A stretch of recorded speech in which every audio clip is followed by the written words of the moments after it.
नमस्कार दोस्तों, आपका स्वागत है। आज जो हम कहानी देखने वाले हैं वो एक सच्ची कहानी है दोस्तों। ये जिस इंसान की कहानी है उसका नाम है फेलिक्स। फेलिक्स हमसे ये कहते हैं कि थाईलैंड में वो एक बार स्कूबा डाइविंग करने के लिए गए थे दोस्तों।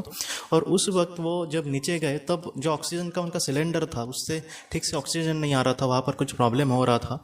और इनको जो लोग वहाँ पर ट्रेनर जो लेकर गया था उसको ये ठीक से कह भी नहीं पा रहे थे। और ये जो सारी चीज़ें हैं वो इतनी जल्दी घट गई कि वो कहते हैं कि मैं पूरी तरीके से बेहोशी हो गया, उनको सांस लेने के लिए वहाँ पर मिल नहीं रही थी। और उसके बाद फेलिक्स हमसे ये कहते हैं कि उन्होंने अपने आप को एक अलग ही दुनिया में पाया। उस दुनिया के बारे में वो ये कहते हैं कि जैसे वो बहुत ही सुंदर, जैसे एक जंगल जैसा वो भाग था। और वहाँ पर उन्होंने ये देखा कि जैसे वहाँ से वो एक अचानक दूसरी दुनिया में चले गए। और वहाँ पर वो ये कहते हैं कि वहाँ पर जैसे पूरी तरीके से काला अंधेरा था और वहाँ पर बहुत सारे लोग थे। वो ये कहते हैं कि उनके शरीर नहीं थे लेकिन फिर भी वो लोग वहाँ पर थे, कहीं ना कहीं वो आत्माएं थी। और उसके बाद फेलिक्स ये कहते हैं दोस्तों कि वो बहुत ही ज़्यादा दुखी थे और उनके चेहरे पर बहुत ही ज़्यादा पश्चाताप था। और बाद में उसके बाद फेलिक्स ये कहते हैं कि वो एक अलग दुनिया में गए और वहाँ पर कहीं ना कहीं लोग बहुत ही खुश थे और वहाँ पर एक दूसरे के साथ वो बहुत ही ज़्यादा खुश लग रहे थे और बहुत ही समाधानी थे और वो उस जगह पर बहुत ही खुश थे। और फेलिक्स बाद में ये कहते हैं कि इन सारी चीज़ों से मैं कुछ भी समझ नहीं पाया। और उसके बाद फेलिक्स हमसे ये कहते हैं कि एक अलग ही दुनिया में अलग फिर से तीसरे दुनिया में वो चले गए। फिर से जहाँ पर वो पहले थे जंगल जैसा एरिया, वहाँ पर फिर से वो चले आए। फेलिक्स हमसे ये कहते हैं दोस्तों कि ये जो सारी चीज़ें थी कहीं ना कहीं मेरे मन पर बहुत ही ज़्यादा प्रभाव डाल रही थी। वहाँ की जो प्रकृति उस दुनिया की, वो प्रकृति कहीं ना कहीं इनको ये संदेश देना चाह रही थी कि अगर तुम अपने जीवन में एक अच्छा इंसान अगर बनोगे तो तुम वो बहुत ही निचले स्तर पर जा सकते हो जहाँ पर कोई भी खुश नहीं है।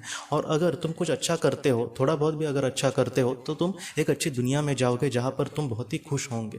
फेलिक्स ये कहते हैं कि ये जो संदेश थे वो किसी ने मुझे डायरेक्टली कहे नहीं, लेकिन वो सारी चीज़ें इतनी स्पष्टता से मेरे सामने आ गई कि मैं उसको नकार ही नहीं सकता।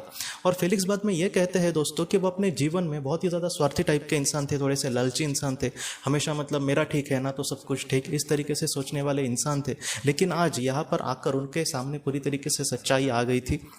और फेलिक्स ये कहते हैं कि मैं इन सारी चीज़ों से सच में उस कुछ वक्त में ही मैं बहुत सारी चीज़ें सीखा।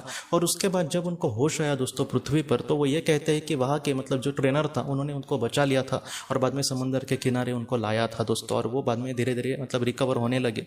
और फेलिक्स ये कहते हैं कि उस पल ने मुझे कहीं ना कहीं वो सारी जो बातें थी वो इसलिए शायद हुई होगी मेरे साथ, क्योंकि उस वक्त ऐसा होना ही नहीं चाहिए था। क्योंकि जो ऑक्सीजन का सिलेंडर था वहाँ पर भी वो फुल था ऑक्सीजन से भरा हुआ, इसलिए ऐसा कुछ नहीं होना चाहिए था। ट्रेनर भी यही कह रहा था कि ऐसा तुम्हारे साथ आखिर क्यों हुआ। लेकिन फेलिक्स हमसे ये कहते हैं कि वो जो सारी चीज़ें थी वो शायद इसलिए हुई होगी क्योंकि कहीं ना कहीं सर्वशक्तिमान ईश्वर को, या फिर वो जो प्रकृति है, या फिर जो यंत्रणा है जो इस दुनिया को चलाती है, उन्होंने कहीं ना कहीं उसको मैसेज दिया कि तुम अपने जीवन में अगर बुरे इंसान बन के रहे तो तुम्हारी वहाँ पर क्या जगह होगी। ये सारी चीज़ों को वो बहुत ही अच्छे से समझे, इन सारी चीज़ों को वो बहुत ही अच्छे से जाने। शायद इसके वजह से उनके सामने ऐसे पल आए होंगे दोस्तों।